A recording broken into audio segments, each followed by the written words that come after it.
না চুল দিও চলো ওই তো মুছেই দেখো মিষ্টি মিষ্টি এটা চামড়ি ও দি মিষ্টি ধরো একটা চামচ দিতে বলো চামচ দাও মা চুলটা দিয়ে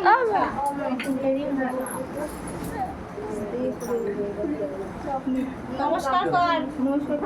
জোড়া পা ধরে মাথা আমি দেখি আমার সাথে রিয়েলাইজ করতে হবে না না আঁচল দিয়ে মো আঁচল দিয়ে আঁচল মতো না করাবো বল আঁচল মায়ের আঁচল দিয়ে বই না দিলা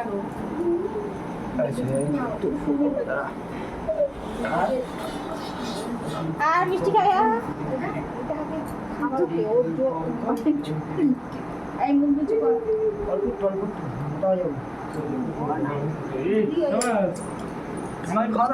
না না হ্যাঁ হ্যাঁ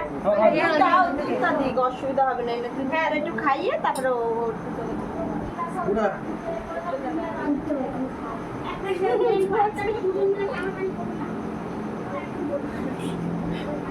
বাবু বাবু নিয়ম কাজগুলি দেখতে জানি খাইয়ে দেবে একটু একটুখানি শুধু ঠেকা আমিও খাই ধন্যবাদ তুই আর আমি এক